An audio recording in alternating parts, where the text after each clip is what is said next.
एक छोटे से गांव में एक मेहनती किसान रहता था। हर सुबह वह बहुत जल्दी उठता और दूर कुएं से पीने का पानी लाने के लिए लंबा रास्ता तय करता।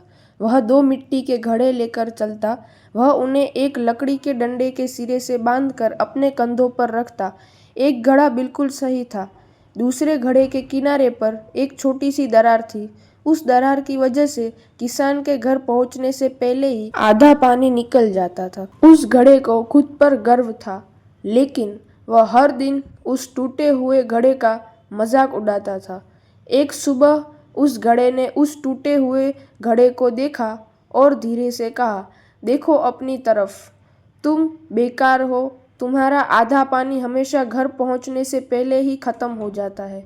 टूटे हुए घड़े ने कोई जवाब नहीं दिया। वह अपनी उदासी को दबाए हुए चुप रहा। दिन ब दिन यही होता रहा। उस घड़े ने मजाक किया, टूटा हुआ घड़ा चुप रहा।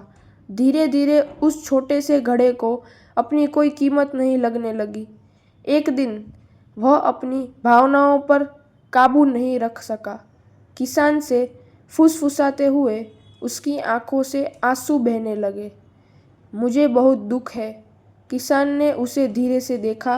तुम क्यों रो रहे हो मेरे दोस्त? उसने धीरे से पूछा। फूटा हुआ घड़ा कांपती आवाज में बोला, क्योंकि मैं टूटा हुआ हूँ। मुझ में एक छेद है।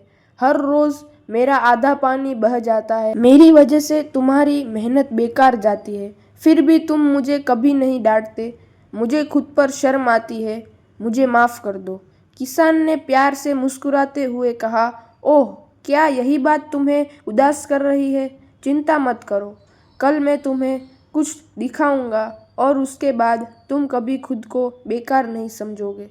अगले दिन किसान हमेशा की तरह दोनों घड़े लेकर कुएं से पानी लेने चला गया। वापस आते हुए उसने धीरे से कहा, आज मैं चाहता हूँ कि तुम सड़क के किनारे ध्यान से देखो। फटे हुए घड़े ने नीचे देखा। उसे आश्चर्य हुआ कि रास्ते के किनारे किनारे सुंदर फूल खिले हुए थे। सुबह की हवा में लाल, पीले और गुलाबी फूल धीरे धीरे झूम रहे थे। कई दिनों में पहली बार फूटा हुआ घड़ा अपनी उदासी भूल गया। उसने उस सुंदरता को निहारा और थोड़ा खुश हुआ। लेकिन जब वे घर पहुंचे तो उसने फिर देखा कि उसका आधा पानी खत्म हो गया था। उसका दिल बैठ गया। उन फूलों को देखकर भी उसने उदास होकर फुसफुसाया, मैं फिर भी तुम्हें निराश कर गया। मैं फिर भी तुम्हारे लिए पूरा घड़ा पानी नहीं ला सका। किसान ने गमले नीचे रख दिए, मुस्कुराया और धीरे से बोला, नहीं मेरे छोटे दोस्त, तुम अभी भी नहीं समझे। क्या तुमने कुछ गौर नहीं किया? फूल सड़क पर सिर्फ तुम्हारी तरफ थे, दूसरे गमले की तरफ नहीं। फूटा हुआ गमला आश्चर्य से पलकें झपकाने लगा। क्यों? वे सिर्फ मेरी तरफ ही क्यों है? उसने धीरे से पूछा। किसान की मुस्कान चौड़ी हो गई। क्योंकि मुझे हमेशा से तुम्हारी दरार के बारे में पता था, इसलिए कई महीने पहले मैंने तुम्हारे रास्ते में फूलों के बीज बोए थे। हर रोज जब हम घर वापस आते, तुम अनजाने में उन बीजों को पानी देते, और अब तुम्हारी वजह से पूरी सड़क खूबसूरत फूलों से भर गई है। फूटे हुए गमले के दुख के आंसू खुशी के आंसुओं में बदल गए। पहली बार उसे खुद में कुछ खास लगा। किसान ने गमले को प्यार से देखा और कहा, देखो, तुमने सोचा कि तुम्हारी कमजोरी तुम्हें बेकार बनाती है, लेकिन तुम्हारी कमजोरी सबके लिए सुंदरता और खुशी लेकर आई। तुम किसी से कम नहीं हो। तुम अपनी तरफ से परिपूर्ण हो। दोस्तों, इस दुनिया में कोई भी परिपूर्ण नहीं है।